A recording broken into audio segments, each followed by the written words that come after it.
ఆ ఛానల్ అమెరికాలో సీమ పిల్ల. హోప్ మీరందరూ చాలా బాగున్నారనుకుంటున్నాను. మేమైతే చాలా బాగున్నాము. నేను, ధృతి అయితే అవిని పిక్ చేసుకోవడానికి అవి వాళ్ళ స్కూల్ బస్ స్టాప్ దగ్గరకైతే వెళ్ళిపోతున్నామనమాట. మేము స్టార్ట్ అయిన టైం అయితే అరౌండ్ 3:00. అప్పటికే బాగా స్నో పడింది. చాలా బ్యూటిఫుల్‌గా ఉంది. మీరు కూడా చూడొచ్చు. అండ్ ఇక్కడ ఇంకొకటేంటంటే, స్కూల్ బస్ వచ్చినప్పుడు పేరెంట్స్ అయితే ఖచ్చితంగా అక్కడే ఉండాలి. ఒకవేళ పేరెంట్స్ కనిపించకుంటే స్కూల్ బస్‌లోనే కిడ్స్‌ని స్కూల్‌కి పిలుచుకెళ్ళిపోయి, అక్కడే స్కూల్ దగ్గరే డ్రాప్ చేసేస్తారనమాట. మనం మళ్ళీ స్కూల్‌కి వెళ్ళి, మనం కిడ్స్‌ని ఇంటికి పిలుచుకొని రావాలి. అదొక రూల్ అనమాట ఇక్కడ. ధృతి అయితే ఇంత స్నో పడుతుంది గదా! అసలు చాలా మొండి పట్టయితే పట్టింది స్నోలో ఆడాలని. మీరే చూడండి ధృతి ఆటలు.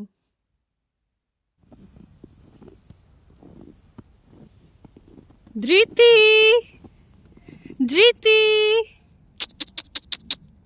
ఓయ్! ఓయ్! హాయ్!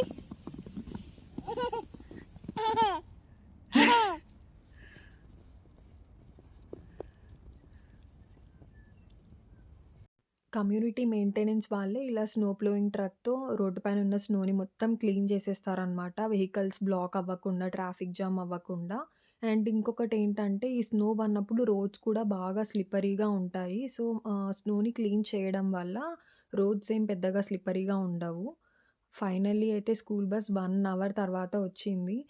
డ్రైవర్ అయితే చెప్తుంది, స్నో బాగా ఎక్కువ ఉండడం వల్ల ట్రాఫిక్ జామ్ బాగా ఎక్కువ ఉంది. అందుకే బస్ లేట్‌గా వచ్చింది అనైతే తనైతే చెప్తుంది. ఇదైతే నెక్స్ట్ డే మార్నింగ్ వ్యూ అనమాట. అవికైతే అస్సలు ఇష్టం లేదు. ఫుల్‌గా స్నో ఉంది గదా! వాడేమో స్నోలో ఆడాలని. మీరే వినండి వాడి మాటలు, స్కూల్‌కి వెళ్ళమంటే వాడు చెప్పే కబుర్లు. అవి, అవి are you ready to go to school? I'm not ready to go to school. Why what you want to do? I want to sled in the snow. You want to sled in the snow? I want to sled in the snow mountain. Mm-hmm. That mountain. No, that mountain. Yeah. School bus అయితే వచ్చేస్తుంది. నేనైతే వాడికైతే promise చేశాను. నువ్వు school నుంచి వచ్చిన వెంటనే మనం స్నోలో ఫుల్‌గా స్లెడ్డింగ్ చేద్దాము. ఇంకా స్నోమ్యాన్‌ని గూడా చేద్దామనైతే చెప్పాను. వాడైతే అలానే ఏడ్మొహం అయితే పెట్టుకున్నాడు స్కూల్‌కి వెళ్ళడానికి. సో, వాడైతే స్కూల్ బస్ ఎక్కి వెళ్ళిన వెంటనే నేనైతే ఇంటికెళ్ళి ఫాస్ట్‌గా లంచ్ అయితే ప్రిపేర్ చేసేసి ఫోటోషూట్‌కైతే రెడీ అయిపోతాను. నేను, ధృతి ఈసారి కలిసి ఫోటోషూట్ చేసుకుందామని అయితే అనుకున్నాను.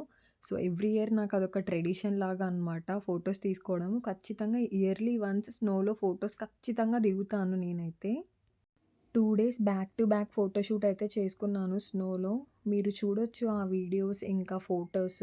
అండ్ మర్చిపోకుండా ఆ ఫోటోస్, వీడియోస్‌లో సీనరీస్ కూడా బాగా అబ్జర్వ్ చేయండి. ఎంత బ్యూటిఫుల్‌గా ఉందో.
అవి అయితే స్కూల్ నుంచయితే వచ్చేసాడు. నేను అయితే అవిని, ధృతిని పిలుచుకొని మౌంటైన్ దగ్గరకైతే వెళ్తున్నాను స్లెడ్డింగ్‌కి. ఇంకా ఇద్దరి సంతోషానికి అస్సలింక అవధులే లేవు. మీరు గూడా చూడొచ్చు ఎంత హ్యాపీగా వస్తున్నారో ఆ స్లెడ్ పైన.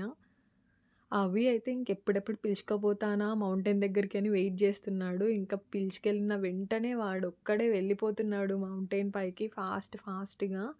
ధృతిని కొంచెము అలా ఇలా తిప్పుతున్నా అనమాట. అదైతే స్నోని తింటుంది ఫుల్లుగా. అది స్నో తిన్నదానికి ఇప్పటి వరకు మాక్సిమం 1 వీక్ అయిందనుకుంటా స్నో పడి. ఇప్పటి వరకు దానికైతే జలుబు, దగ్గు తగ్గలేదు ఫుల్లుగా.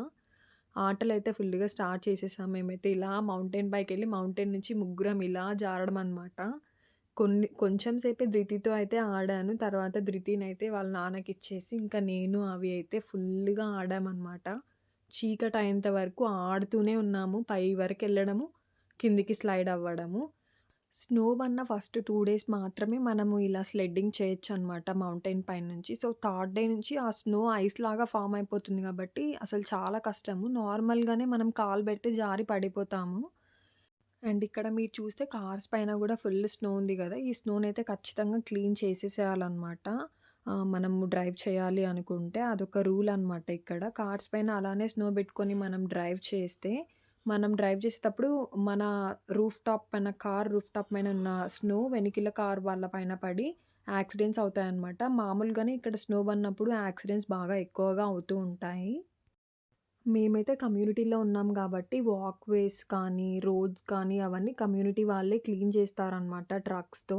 బట్ ఓన్ హౌస్ వాళ్ళైతే వాళ్ళే క్లీన్ చేసుకోవాలి. వాళ్ళ వాక్‌వేస్ కానీ అన్నీ.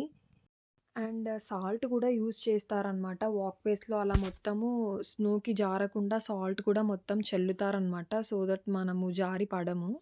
ఇక్కడ వెదర్ ఫోర్‌కాస్ట్‌ని మాక్సిమం అందరూ ఫాలో అవుతారు. సో, స్నో పడుతున్నప్పుడు మాక్సిమం ఎవరు ఎక్కువ బయటికెళ్లరు. ఎంతో అవసరం ఉంటేనే వాళ్ళు బయటికెళ్తారనమాట.